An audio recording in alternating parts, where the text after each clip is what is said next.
Se você olhar para o mapa da Europa, do norte da África e do Oriente Médio hoje, você verá dezenas de países, línguas e fronteiras. Mas, por quase 1000 anos, toda essa vastidão respondia a uma única cidade, a um único homem, a uma única lei: Roma. Não era apenas um império, era o mundo. Para um cidadão romano, o que existia fora das fronteiras não era civilização, era o caos. Eles construíram estradas que ainda usamos, leis que ainda obedecemos e uma língua que, de certa forma, você está ouvindo agora, já que o português é filho do latim. Mas como uma pequena vila de pastores, cercada por pântanos e vizinhos hostis na Itália, se transformou na maior superpotência da história antiga? E, mais importante, como algo tão gigante e poderoso simplesmente desmoronou? Hoje, no Guardião da Memória, nós vamos reconstruir o Colosso, da fundação mítica à queda trágica. Esta é a história completa do Império Romano. A lenda diz que Roma foi fundada por Rômulo, filho do deus da guerra, Marte. Mas a história real é feita de política, não de mitologia. Durante 500 anos, Roma não teve imperadores. Ela era uma república. O poder era dividido, o Senado debatia e 2 cônsules governavam por apenas 1 ano. O sistema foi desenhado para que ninguém tivesse poder absoluto. Eles odiavam a ideia de um rei. Mas, à medida que Roma conquistava o Mediterrâneo, a riqueza inundava a cidade. E com o dinheiro veio a corrupção. Generais começaram a ser mais leais ao ouro do que à república.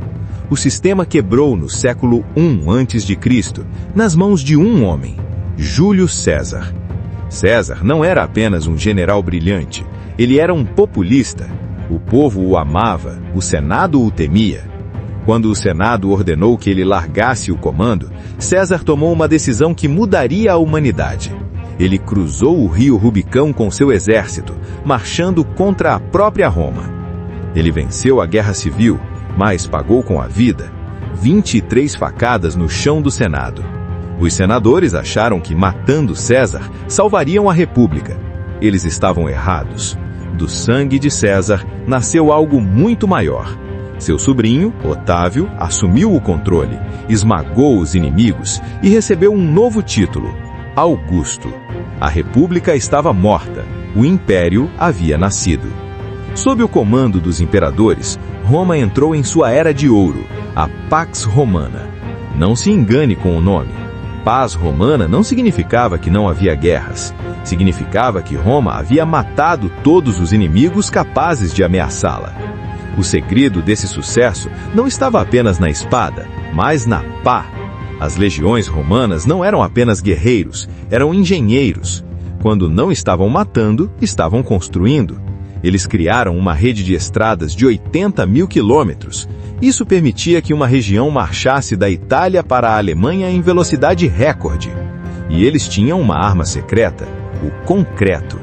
Diferente do nosso concreto moderno, que dura uns 100 anos, o concreto romano, feito com cinza vulcânica, ficava mais forte com o tempo e até endurecia debaixo d'água.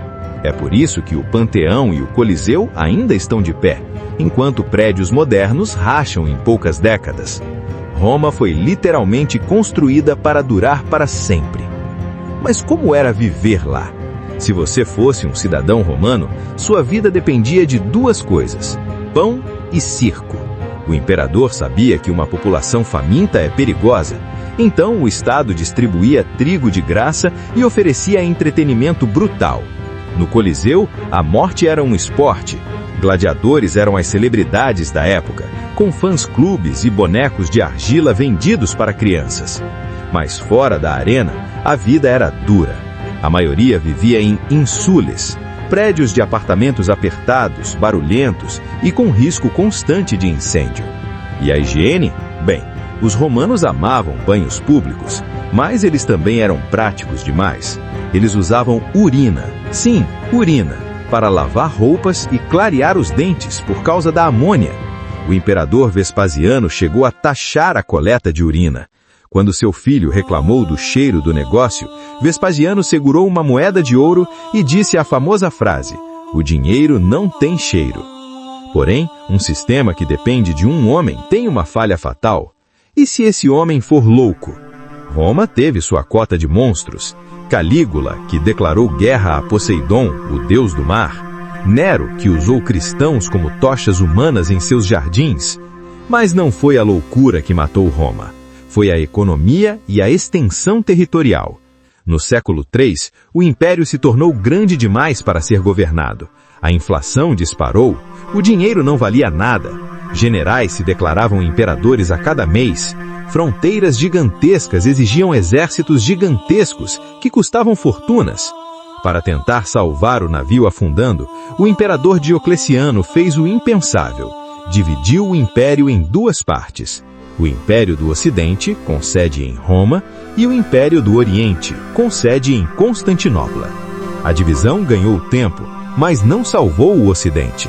Pressionados por mudanças climáticas e pela chegada dos hunos, tribos germânicas, os chamados bárbaros, começaram a migrar para dentro das fronteiras romanas. Primeiro como refugiados, depois como mercenários e finalmente como conquistadores.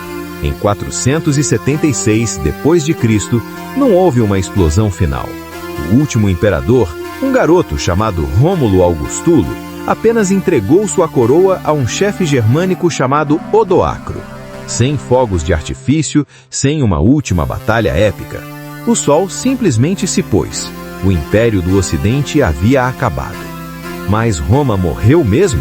O Império do Oriente sobreviveria por mais 1000 anos como o Império Bizantino. E no Ocidente, olha ao seu redor. Nossas leis são baseadas no direito romano. Nossa arquitetura, nossos governos, nossa fé e nossas línguas são herdeiras de Roma. O Império não desapareceu. Ele se dissolveu e se tornou a fundação do mundo em que vivemos hoje. Nós somos, querendo ou não, os órfãos de Roma. Se essa jornada pelo maior império da história te fascinou, deixe seu like e inscreva-se no Guardião da Memória. Na próxima semana, vamos desvendar outra era esquecida. Eu sou o seu guardião e a história continua.